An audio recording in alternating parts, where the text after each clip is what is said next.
ನಮಸ್ಕಾರ ವೀಕ್ಷಕರೇ, ರೆಂಡೆ ಸ್ಟುಡಿಯೋಗೆ ಸ್ವಾಗತ. ನಾನು ನಿಮ್ಮ ಪ್ರೇಮಮೂರ್ತಿ. ನಮ್ಮ ರೆಂಡೆ ಸ್ಟುಡಿಯೋದಲ್ಲಿದ್ದರೆ ಸಲಗ ಚಿತ್ರದಲ್ಲಿ ಸೂರ್ಯಣ್ಣ ಪಾತ್ರಧಾರಿ ಸಲಗ ಸೂರ್ಯಣ್ಣ. ಎಲ್ರಿಗೂ ನಮಸ್ಕಾರ. ನಾನು ನಿಮ್ಮ ಪ್ರೀತಿಯ ಸಲಗ ಸೂರ್ಯಣ್ಣ ಮಾತಾಡ್ತಾ ಇದ್ದೀನಿ. ರೆಂಡಿಯೋ ಸ್ಟುಡಿಯೋ ವೀಕ್ಷಕರುಗಳಿಗೆ ಎಲ್ರಿಗೂ ಈ ಸೂರ್ಯಣ್ಣ ಮಾಡುವ ನಮಸ್ಕಾರಗಳು. ನಾನು ಸಬ್ಸ್ಕ್ರೈಬ್ ಆಗಿದ್ದೀನಿ, ನೀವು ಸಬ್ಸ್ಕ್ರೈಬ್ ಆಗಿ ಎಲ್ರಿಗೂ ಧನ್ಯವಾದ. ಅವಮಾನನೇ ಮುಂದಿನ ಸಾಧನೆ ಅಂತ ಹೇಳಿದ್ದಾರೆ. ನಿಜವಾಗ್ಲೂ ನಮ್ಗೆ ತುಂಬ ಆಗ್ಬಿಡೈತೆ, ಅದೆಲ್ಲ ಎಲ್ಲ ಕಡೆನೂ ಆಗ್ಬಿಡೈತೆ. ಅದಾದ್ರೇ ಬೆಳೆಯೋಕ್ಕಾಗೋದು. ಯಾವಾಗಲೂ ಒಂದು ಅವಮಾನ ಆದ್ರೇ ಅವಮಾನನ ಮರಿಬಾರ್ದು. ಅವಮಾನನ ಯಾವಾಗ ಒಬ್ಬ ಮರಿತಾನ ಅವ್ನು ಗೆಲ್ಲಕ್ಕಾಗಲ್ಲ. ಅವಮಾನ ಹಿಡ್ಕೊಂಡೇ ಅವನು ಗೆಲ್ಲಬೇಕು. ಅದನ್ನು ಯಾವಾಗಲೂ ನೆನೆಸ್ಕೊತಾ ಇರ್ಬೇಕು. ಇಂಥ ಅವಮಾನ ಆಯ್ತಲ್ಲ, ಏನೋ ಒಂದು ಮಾಡ್ಬೇಕಂದಾಗ್ಲೇ ನಾವು ಗೆಲ್ಲಕ್ಕಾಗೋದು ಸಾಧ್ಯ. ನೆಕ್ಸ್ಟ್ ಅವಮಾನ ನಮ್ಗೆ ಬರ್ದಂಗೆ ನಾವು ನೋಡ್ಕೋಬೇಕು. ಎಲ್ಲಿ ನಾವು ಕಳ್ಕೊಂಡಿದ್ದೀವೋ ಅಲ್ಲೇ ನಾವು ಪಡಿಬೇಕಂತ ನನಗೊಂದು ಒಂದು ಆಸೆ ಅಷ್ಟೇ. ತುಂಬ ಸ್ಟ್ರಗಲ್ ಮಾಡಿದ್ದೀವಿ ಜೀವನದಲ್ಲಿ. ಸ್ಟ್ರಗಲ್ ನಾವು ಕಲಿಬೇಕು. ನಾವು ಇವಾಗೆಲ್ಲೋ ನಮ್ಮ ತಂದೆ ತಾಯಿ ನನಗೊಂದು ಹೆಸರು ಕೊಟ್ಟಿದ್ದಾರೆ, ದಿನೇಶ್ ಅಂತ. ಎಲ್ಲ ಹೋದಾಗ ನಮ್ಮ ತಂದೆ ಅವ್ರ ಮಗ ಇವ್ರ ಮಗ ಅಂತಾರೆ. ನನಗೆ ಓಕೆ, ಒಂದು ವಯಸ್ಸಿಗೆ ಓಕೆ. ಒಂದು ವಯಸ್ಸು ಆಗ್ಬಿಟ್ಮೇಲೆ ಇವರು ಮಗನ ಇವ್ರ ಅಪ್ಪ ಅನ್ಬೇಕು. ಆ ಥರ ನಾವು ಬೆಳೆದು ತೋರಿಸ್ಬೇಕು ಹೊರತು ಸಾಯೋ ಗಂಟನಾಗಲ್ಲ. ಬಡವನಾಗಿ ಹುಟ್ಟಿತ್ತು ಯಾವಾಗಲೂ ತಪ್ಪಲ್ಲ. ಬಡವನಾಗಿ ಹುಟ್ಟೋದು ಯಾವಾಗಲೂ ತಪ್ಪಲ್ಲ. ಬಡವನಾಗಿ ಬಾಳ್ತೀವಲ್ಲ, ಅದು ತುಂಬ ದೊಡ್ಡ ತಪ್ಪು. ಏನಾಗಲ್ಲ, ನಮ್ಮ ಕೈಲಿ ಎಲ್ಲ ಐತೈತಲ್ಲ. ತಂದೆ ತಾಯಿ ನಮ್ಗೆ ಒಳ್ಳೆ ಜೀವನ ಕೊಟ್ಟಿದ್ದಾರೆ ನೋಡಿ. ಮೈ ಕೈಯಲ್ಲೆಲ್ಲ ಚೆಂದಾಗೈತೆ. ಕಷ್ಟಪಡೋಣ, ಮಾಡೋಣ, ಸಾಯೋ ಗಂಟೆ ಕಷ್ಟಪಡೋಣ. ಒಂದಿನ ದೇವರೇ ಕೊಡ್ತಾರೆ.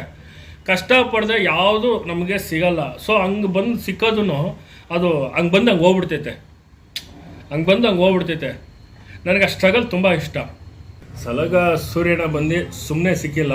ಆ ಒಂದು ಸೂರ್ಯಣ್ಣ ಹೆಸರು ಸುಮಾರು 18 ವರ್ಷದ ಜರ್ನಿ ನನ್ನ ಜೀವನದಲ್ಲಿ. ತುಂಬ ಎಲ್ಲ ನೋಡ್ಕೊಂಡು ಬಂದಿರೋ ಜರ್ನಿಗಳು. ಫಸ್ಟು ನಾನು ವಿಜಯಣ್ಣ ಅವ್ರ ಜೊತೆಗೆ ಮಾಡಿತ್ತು ದೇವ್ರ ಪಿಕ್ಚರಲ್ಲಿ ಒಂದು ಸಣ್ಣ ಪಾತ್ರ ಮಾಡಿದೆ. ಆಮೇಲೆ ಉಪ್ಪಿ ಸಾರು ನನಗೆ ತುಂಬ ಇಷ್ಟ. ಉಪ್ಪಿ ಸಾರು ಅಂದರೆ ಅವ್ರ ಪಿಕ್ಚರಲ್ಲಿ ಮಾಡಿದೆ. ಸೂಪರು, ಕಟಾರಿ ವೀರ, ಅವ್ರ ಜೊತೆಗೆ ಮಾಡ್ಕೊಂಡ್ಬಂದು ಈ ಥರ ಜೂನಿಯರ್ ಆರ್ಟಿಸ್ಟಾಗಿ ನಾನು ಮಾಡಿಕೊಂಡು ಬಂದಿರೋದಂತಹ ಒಂದು ಬ್ರ್ಯಾಂಡ್ ಮಾಡ್ಕೊಂಡು ಬಂದಿದ್ದೀನಿ ಇವತ್ತು. ಸೂರ್ಯಣ್ಣ ಅನ್ನೋದು ಶಿವಣ್ಣ ನಮಗೆ, ನಾನು ನೋಡಿ ಬೆಳೆದಿರತಕ್ಕಂತಹ ನನ್ನ ಶಿವಣ್ಣ ಅವರು. ಅವ್ರನ್ನ ನಾನು ಅವಾಗ ಒಂದು 8ನೇ ಕ್ಲಾಸ್ ಓದ್ತಾ ಇದ್ದೆ. ಇಲ್ಲಿ ಓಮ್ ಪಿಕ್ಚರ್ ಮಾಡಿದರು ನಮ್ಮ ಶಿವಣ್ಣ ಅವರು. ಇಲ್ಲಿ ಬಂದು ನಮ್ಮ ಕುರುಬರಹಳ್ಳಿಯಲ್ಲಿ ಒಂದು ಸೀನ್ ಮಾಡಿದರು. ಅವ್ರನ್ನ ನೋಡಿ ನಾನು ಬೆಳೆದು, ಆದರೆ ಹಿಂಗೆ ನಾನು ಶಿವಣ್ಣನ ಥರ ಆಗಬೇಕು ಅಂತ ಅವ್ರನ್ನ ನೋಡಿ ಇನ್ಸ್ಪಿರೇಷನ್ ಆಗಿ ನನಗೆ ಶಿವಣ್ಣ, ಅಪ್ಪು ಸಾರು ಇವ್ರನ್ನ ನೋಡಿ ನಾನು ಬೆಳೆದವನು. ಇವ್ರನ್ನ ನೋಡಿ ಬೆಳೆದಿದ್ದಂಗದ. ಆಮೇಲೆ ಡಿ ಬಾಸ್ ಅವ್ರ ಜೊತೆಗೆ ಮೈನ್ ಪಿಕ್ಚರಲ್ಲಿ ಚಕ್ರವರ್ತಿಯಲ್ಲಿ ನಾನು ಮೈನ್ ವಿಲನ್ ಆಗಿ ಮಾಡಿದ್ದೀನಿ. ಡಿ ಬಾಸ್ ಅಣ್ಣ ಅವರು ನನಗೆ ತುಂಬ ಪ್ರೀತಿಯಿಂದ ಮಾಡಿಸೋರು. ಅವ್ರ ಸೆಟ್ಟಲ್ಲೂ ನಾನು ಅನ್ನ ತಿಂದಿದ್ದೀನಿ. ಹಂಗೆ ಹೋದರೆ ನಮ್ಮ ಸುದೀಪ್ ಸಾರು ಅವ್ರ ಬಗ್ಗೆ ಹೇಳ್ಬೇಕಂದ್ರೆ, ಕೋಟಿಗೊಬ್ಬ 3ಯಲ್ಲಿ ಒಂದು ಫ್ರೆಂಡ್ ಕ್ಯಾರೆಕ್ಟರ್ ಮಾಡಿದ್ದೀನಿ ಸುದೀಪ್ ಸರ್ ಜೊತೆಗೆ. ಒಂದು ಚಿಕ್ಕ ಪಾತ್ರನೇ.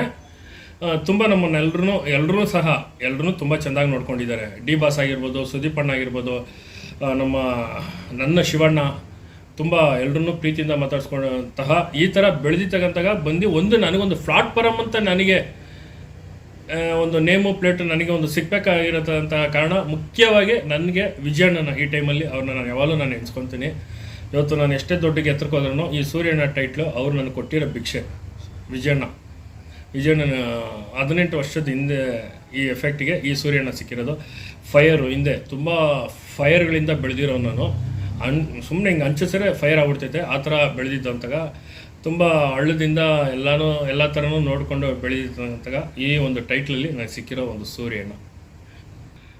ಅದೇ ಆವಾಗಲೇ ಹೇಳ್ದಂಗೆ ಶಿವಣ್ಣ ಅವ್ರು ನೋಡಿನೇ ನಾನು ಬಂದಿತ್ತು. ಅವತ್ತು ಇಲ್ಲಿ ಓಮ್ ನಡಿಬೇಕಾದ್ರೆ ಒಂದು ಶಾರ್ಟ್ ಆಯಿತು ಶಿವಣ್ಣವ್ರದ್ದು. ಆಡಿಯನ್ಸ್ ಎಲ್ಲ ಅಣ್ಣನ ಫುಲ್ಲು ಕವರ್ ಮಾಡ್ಕೊಬಿಟ್ಟಿದ್ರು. ಒಂದು ಫೋಟೋಗೂ ಆಗ್ತಾಯಿದ್ದಿಲ್ಲ ಅವ್ರ ಕೈಲಿ. ಅಣ್ಣ ಅಷ್ಟು ಸುಸ್ತು ಟಯರ್ಡ್ ಆಗಿದ್ರು, ಆದ್ರೂ ಫೋಟೋ ಕೊಡ್ತಾಯಿದ್ದಾರೆ. ಆ ಕ್ರೌಡು, ಆ ಜನ ನೋಡಿ ಒಂದಷ್ಟಿಲ್ಲ ಅಂದ್ರೂ ಒಂದಿಷ್ಟಾದರೂ ಬೆಳೆಯೋಣ ಅಂತ ಅವ್ರನ್ನ ನೋಡಿ ಇನ್ಸ್ಪಿರೇಷನ್ ಆದವು ನಾನು. ಬೆಳೆದ್ರೆ ಹಿಂಗೆ ಬೆಳಿಬೇಕು, ಏನಾದರೂ ಮಾಡಬೇಕು. ಮನುಷ್ಯನಾಗಿ ಹುಟ್ಬಿಟ್ಮೇಲೆ ಸಾವು ಅನ್ನೋದು ಯಾವಾಗಲೂ ಹುಟ್ಟೋದು ಆಕಸ್ಮಿಕ, ಸಾವು ಖಚಿತ. ಸೊ ನಾವು ಏನಾದ್ರು ಹುಟ್ಟಿದಾಗ ನಾವೇನಾದ್ರು ಒಂದು ಇಲ್ಲಿ ನಾವು ಅಚ್ಚೆ ಹೊಡೆದು ಹೋಗಬೇಕು ಮೇಲೆ. ಸುಮ್ಮನೆ ಅಂತೂ ನನ್ನ ಮಗ ಅಲ್ಲ ನಾನು.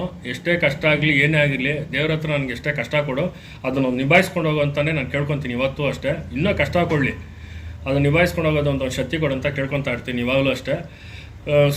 ತುಂಬ ಕಷ್ಟಪಟ್ಬಿಟ್ಟಿದ್ದೀವಿ. ಯಾರೂ ಕಷ್ಟಪಡದೆ ಈ ಸ್ಥಾನಕ್ಕೆ ಬರಲ್ಲ, ಎಲ್ಲರೂ ಕಷ್ಟಪಟ್ಟಿದ್ದಾರೆ. ರವಿಚಂದ್ರನ್ ಸರ್ ಹೇಳ್ದಂಗೆ ಅವಮಾನನೇ ಮುಂದಿನ ಸಾಧನೆ ಅಂತ ಹೇಳಿದ್ದಾರೆ. ನಿಜವಾಗ್ಲೂ ನಮ್ಗೆ ತುಂಬ ಆಗ್ಬಿಡೈತೆ ಅದೆಲ್ಲ, ಎಲ್ಲ ಕಡೆನೂ ಆಗ್ಬಿಡೈತೆ. ಅದಾದ್ರೇ ಬೆಳೆಯೋಕ್ಕಾಗೋದು. ಯಾವಾಗಲೂ ಒಂದು ಅವಮಾನ ಆದ್ರೇ ಅವಮಾನನ ಮರಿಬಾರ್ದು. ಅವಮಾನನ ಯಾವಾಗ ಒಬ್ಬ ಮರಿತಾನೋ ಅವ್ನು ಗೆಲ್ಲಕ್ಕಾಗಲ್ಲ. ಅವಮಾನ ಹಿಡ್ಕೊಂಡೇ ಅವನು ಗೆಲ್ಲಬೇಕು. ಅದನ್ನು ಯಾವಾಗಲೂ ನೆನೆಸ್ಕೊತಾ ಇರಬೇಕು. ಇಂಥ ಅವಮಾನ ಆಯ್ತಲ್ಲ, ಏನೋ ಒಂದು ಮಾಡ್ಬೇಕಂದಾಗಲೇ ನಾವು ಗೆಲ್ಲಕ್ಕಾಗೋದು ಸಾಧ್ಯ. ನೆಕ್ಸ್ಟ್ ಅವಮಾನ ನಮ್ಗೆ ಬರ್ದಂಗೆ ನಾವು ನೋಡ್ಕೋಬೇಕು. ಎಲ್ಲಿ ನಾವು ಕಳ್ಕೊಂಡಿದ್ದೀವೋ ಅಲ್ಲೇ ನಾವು ಪಡಿಬೇಕಂತ ನನಗೊಂದು ಒಂದು ಆಸೆ ಅಷ್ಟೇ. ತುಂಬ ಸ್ಟ್ರಗಲ್ ಮಾಡಿದ್ದೀವಿ ಜೀವನದಲ್ಲಿ. ಸ್ಟ್ರಗಲ್ ನಾವು ಕಲಿಬೇಕು. ನಾವು ಇವಾಗೆಲ್ಲೋ ನಮ್ಮ ತಂದೆ ತಾಯಿ ನನಗೊಂದು ಹೆಸರು ಕೊಟ್ಟಿದ್ದಾರೆ, ದಿನೇಶ್ ಅಂತ. ಎಲ್ಲ ಹೋದಾಗ ನಮ್ಮ ತಂದೆ ಅವ್ರ ಮಗ ಇವ್ರ ಮಗ ಅಂತಾರೆ. ನನಗೆ ಓಕೆ, ಒಂದು ವಯಸ್ಸಿಗೆ ಓಕೆ. ಒಂದು ವಯಸ್ಸು ಆಗ್ಬಿಟ್ಮೇಲೆ ಇವರು ಮಗನ ಇವ್ರ ಅಪ್ಪ ಅನ್ಬೇಕು. ಆ ಥರ ನಾವು ಬೆಳೆದು ತೋರಿಸ್ಬೇಕು ಹೊರತು ಸಾಯ ಗಂಡನಾಗಲ್ಲ. ಬಡವನಾಗಿ ಹುಟ್ಟಿತ್ತು ಯಾವಾಗಲೂ ತಪ್ಪಲ್ಲ, ಬಡವನಾಗಿ ಹುಟ್ಟೋದು ಯಾವಾಗಲೂ ತಪ್ಪಲ್ಲ. ಬಡವನಾಗಿ ಬಾಳ್ತೀವಲ್ಲ ಅದು ತುಂಬ ದೊಡ್ಡ ತಪ್ಪು. ಏನಾಗಲ್ಲ, ನಮ್ಮ ಕೈಲಿ ಎಲ್ಲ ಐತೈತಲ್ಲ. ತಂದೆ ತಾಯಿ ನಮ್ಗೆ ಒಳ್ಳೆ ಜೀವನ ಕೊಟ್ಟಿದ್ದಾರೆ ನೋಡಿ, ಮೈ ಕೈಯಲ್ಲೆಲ್ಲ ಚೆಂದಾಗೈತೆ. ಕಷ್ಟಪಡೋಣ, ಮಾಡೋಣ, ಸಾಯ ಗಂಟ ಕಷ್ಟಪಡೋಣ. ಒಂದಿನ ದೇವರೇ ಕೊಡ್ತಾರೆ. ಕಷ್ಟಪಡದೆ ಯಾವುದು ನಮಗೆ ಸಿಗಲ್ಲ. ಸೊ ಹಂಗೆ ಬಂದು ಸಿಕ್ಕೋದೂ ಅದು ಹಂಗೆ ಬಂದಂಗೆ ಹೋಗ್ಬಿಡ್ತೈತೆ. ನನಗೆ ಆ ಸ್ಟ್ರಗಲ್ ತುಂಬ ಇಷ್ಟ. ಸಲಗದಲ್ಲಿ ನನ್ನ ಪಾತ್ರ ಏನಂದರೆ, ಸೊ ನಾನು ಅವತ್ತು ಹೋಗಿದ್ದೆ, ವಿಜಯಣ್ಣ ನೋಡಿದ್ರು ನನ್ನ. ನೋಡ್ಬಿಟ್ಟು ಹಿಂಗೆ ನೋಡಿದ್ರು, ಒಂದು ಸೆಕೆಂಡ್ ನೋಡ್ಬಿಟ್ಟು ನೀನೇ ಸೂರ್ಯಣ್ಣ ಅಂದರು. ಸೊ ನನಗೇನು ಅರ್ಥ ಆಗಿಲ್ಲ ಆ ಟೈಮಲ್ಲಿ. ಸರಿ ಅಣ್ಣ ಆಯ್ತಣ್ಣ ಅಂದ್ಬಿಟ್ಟು ಅವ್ರನ್ನ ಆಯ್ತಣ್ಣ ಬರ್ತೀನಿ ಅಣ್ಣ ಅಂದ್ಬಿಟ್ಟು ಹೋದೆ. ಆಮೇಲೆ ಸೆಟ್ಟು ಕರೆದಾಗ ಒಂದು ಸಾಂಗು ಮಾಡ್ತಾಯಿದ್ರು, ಡೆತ್ ಸಾಂಗು, ಸೂರ್ಯಣ್ಣ ಸಾಂಗೇ ಮಾಡ್ತಾಯಿದ್ರು. ಆಮೇಲೆ ಒಂದು ಬಾರಲ್ಲಿ ಫಸ್ಟ್ ಶಾಟ್ ಮಡಗಿದ್ರು ನನಗೆ ವಿಜಯಣ್ಣವರೇ. ಅಣ್ಣನೇ ಖುದ್ದಾಗಿ ನನಗೆ ಹೇಳ್ಕೊಟ್ರು. ನನಗೆ ಅವ್ರು ನೋಡಿದ್ರೆ ಭಯ. ಸೊ ಅವ್ರು ನಿಂತ್ಕೊಂಡು ಹೇಳ್ಕೊಡ್ಬೇಕಾದ್ರೆ ನಂಗೆ ನರ್ವಸ್ ಆಯ್ತಾಯಿತ್ತು, ಅಣ್ಣನ ಮುಂದೆ ಹೆಂಗೆ ಮಾಡೋದು ಅಂತ. ಆಮೇಲೆ ಅವರು ಅದನ್ನೆಲ್ಲ ಏನು ಪಡ್ಬೇಡ ಸೂರಿ, ಆರಾಮಾಗಿ ಕ್ಯಾಶುವಲ್ ಆಗಿ ಮಾಡೋಂಥ ಒಂದು ನನ್ನ ಮನೇಲಿ ಒಂದು ಅಣ್ಣನಾಗಿ ನನಗೆ ತುಂಬ ಅಷ್ಟು ಬಾಂಡಿಂಗ್ ಆಗಿ ಹೇಳ್ಕೊಟ್ರು. ಆ ಒಂದು ಪಾತ್ರ ಅದಕ್ಕೆ ನಾನು ನಿಭಾಯಿಸೋಕ್ಕಾಗಿತ್ತು. ತುಂಬ ದೊಡ್ಡ ಕ್ಯಾರೆಕ್ಟ್ರು ಕೊಟ್ಟಿದ್ರು ವಿಜಯಣ್ಣವರು. ಅದನ್ನು ನಾನು ನೆನೆಸ್ಕೋಬೇಕು ಯಾವಾಗಲೂ ಅಷ್ಟೇ. ವಿಜಯಣ್ಣ ನನಗಂತಲ್ಲ, ನನ್ನಂಥ ಒಂದು ಪುಟ್ಟ ಕಲಾವಿದರಿಗೆ ತುಂಬ ಒಳ್ಳೆ ಜೀವನ ಕೊಟ್ಟಿದ್ದಾರೆ ವಿಜಯಣ್ಣವರು. ಈ ಟೈಮಲ್ಲಿ ವಿಜಯಣ್ಣನಿಗೆ ನಾನು ತುಂಬ ಧನ್ಯವಾದಗಳನ್ನ ಹೇಳ್ಕೊಳಕ್ಕೆ ನಾನು ಇಷ್ಟಪಡ್ತೀನಿ. ದೊಡ್ಡ ಪಾತ್ರ ಕೊಟ್ಟಿದ್ದಾರೆ. ನಾನು ಹಿಂಗೆ ಬಂದು ಹೋದ್ರೂ ಥ್ರೋಟ್ ಫುಲ್ಲು ಆ ಸೂರ್ಯನ ಹೋಯ್ತಾ ಇರ್ತೈತೆ, ಎಂಡವರೆಗೂ ಹೋಯ್ತಾ ಇರ್ತೈತೆ. ಸಲಗದಲ್ಲಿ ತುಂಬ ಒಂದು ದೊಡ್ಡ ಕ್ಯಾರೆಕ್ಟರ್ ಕೊಟ್ಟಿದ್ದಾರೆ. ವಿಜಯಣ್ಣನಿಗೆ ತುಂಬ ಥ್ಯಾಂಕ್ಸ್ ಅಣ್ಣ. ಮೊದಲ ಸಿನಿಮಾ ಮಾರಿಗುಡ್ಡದ ಗಡ್ಡದಾರಿಗಳು. ಸಿನಿಮಾ ಚೆನ್ನಾಗಿತ್ತು, ಜನರಲ್ಲಿ ರೆಸ್ಪಾನ್ಸ್ ಸಿಗಲಿಲ್ಲ, ಯಾಕೆ? ಇಲ್ಲ, ಅಭಿಮಾನಿ ದೇವರುಗಳು ರೆಸ್ಪಾನ್ಸಿಬಲ್ ಸಿಕ್ಕಿಲ್ಲ ಅಂದಾಗ ಆ ಟೈಮಲ್ಲಿ IPL ತುಂಬ ಜೋರಾಗಿ ಓಡ್ತಾ ಇತ್ತು. ಆಮೇಲೆ MP ಎಲೆಕ್ಷನ್ನು ನಡೀತಾ ಇತ್ತು, ರಂಜಾನ್ ಹಬ್ಬ. ಸೊ ಎಲ್ಲ ಇದು ಮೂರು ಬಂದಿದ್ದರಿಂದ ನನ್ನ ಪಿಕ್ಚರ್ ಅಂತಲ್ಲ, ಆ ಟೈಮಲ್ಲಿ ಎಲ್ಲ ಪಿಕ್ಚರು ಯಾವುದು ಜನ ಸೇರ್ತಾ ಇದ್ದಿಲ್ಲ. ಎಲ್ಲ ಎಲೆಕ್ಷನ್ನು, IPL, ರಂಜಾನ್ ಹಬ್ಬಕ್ಕೆ ಯಾರೂ ಬರ್ತಾ ಇದ್ದಿಲ್ಲ. ಸೊ ಆನ್ ಟೈಮಲ್ಲಿ ರಿಲೀಸ್ ಮಾಡಿದ್ದೀನಿ ಅಷ್ಟೇ, ಇನ್ನೇನಿಲ್ಲ. ಪಿಕ್ಚರ್ ಮಾತ್ರ ಇವತ್ತು ಹೇಳ್ತೀನಿ ಬ್ಯೂಟಿಯಾಗೈತೆ, ತುಂಬ ಅದ್ಭುತವಾಗಿ ಬಂದೈತೆ ಪಿಕ್ಚರು. ನಾನು ಬಿಡಲ್ಲ, ನಾನು ತಿರ್ಗಾ ರಿಲೀಸ್ ಮಾಡ್ತೀನಿ. ಹಾಗಾದರೆ ಮತ್ತೆ ರಿಲೀಸ್ ಮಾಡ್ತೀರಾ? ಖಂಡಿತವಾಗ್ಲೂ ಮಾಡ್ತೀನಿ, ನಾನು ಬಿಡಲ್ಲ, 100% ಮಾಡ್ತೀನಿ. ಏನು ಪಿಕ್ಚರ್ ಏನು ಸೋತಿಲ್ಲ, ಇವಾಗಲೂ ನಾವು ಗೆದ್ದಿದ್ದೀವಿ. ಸರಿ, ನಿಜವಾಗ್ಲೂ ನಾನು ರಿಲೀಸ್ ಮಾಡ್ತೀನಿ. ಲಿಂಗಾ ಪಿಕ್ಚರ್ ರಾಕ್ಲೈನ್ ಪ್ರೊಡಕ್ಷನಲ್ಲಿ ರಜನಿ ಸರ್ ಜೊತೆಗೆ ಮಾಡಿದ್ದೀನಿ. ಆಮೇಲೆ ಅವ್ರ ಜೊತೆಗೆ ಇನ್ನೊಂದು ಪಿಕ್ಚರ್ ಮಾಡಿದ್ದೀನಿ, ಕಬಾಲಿಯಲ್ಲಿ ಒಳ್ಳೆ ಪಾತ್ರ ಕೊಟ್ಟಿದ್ರು, ಪಾರಂಜಿತ್ ಡೈರೆಕ್ಟ್ರು. ಆಮೇಲೆ ಅಜಿತ್ ಸರ್ ಜೊತೆಗೆ ಆರಂಭ ಮಾಡಿದ್ದೀನಿ. ಎರಡೂ ಜೊತೆಗೆ ಮಾಡಿದ್ದೀನಿ. ನನಗೆ ಒಂದು ಪ್ಲಾಟ್ಫಾರಮ್ಮು ನೇಮು ಪ್ಲೇಟ್ ನನಗೆ ಸಿಕ್ಕಿತ್ತಂದರೆ ಸಲಗದಲ್ಲಿ ಅಂತ ನಾನು ಎದೆ ತಡ್ಕೊಂಡು ನಾನು ಹೇಳ್ತೀನಿ. ವಿಜಯಣ್ಣ ನನಗೆ ಕೊಟ್ಟಿತ್ತು, ಒಂದು ಬ್ರ್ಯಾಂಡ್ ಕೊಟ್ಟರು. ಸೊ ಅದರಿಂದ ನಾನು ಎಲ್ಲೂ ಹೋದ್ರೂ ಸೂರ್ಯಣ್ಣ ಅಂತ ಒಂದು ರೆಸ್ಪಾನ್ಸಿಬಲ್ಲು. ಸೊ ಅದನ್ನು ಹಂಗೆ ಇಟ್ಕೊಂಡು ಒಂದು ಮಾರಿಗುಡ್ಡದ ಗಡ್ಡದಾರಿ ಮಾಡಿದು. ತುಂಬ ಚೆಂದಾಗಿ ಅದ್ಭುತವಾಗಿ ಬಂತು. ಸೊ ಆನ್ ಟೈಮಲ್ಲಿ ರಿಲೀಸ್ ಆಗಿದ್ದರಿಂದ ಸ್ವಲ್ಪ ಒಂಚೂರು ಹಿಂಗೆ ಎಲ್ಲೋ ಒಂದು ಕಡೆ ಬ್ಯಾಲೆನ್ಸಿಂಗ್ ಆಯಿತು. ಸೊ ಅದೇನು ನಾವು ಮಾಡ್ಕೊಂಡಿದ್ದು ಯಾರ ಮೇಲೂ ಬ್ಲೈಂಡ್ ಹೇಳೋಂಗಿಲ್ಲ.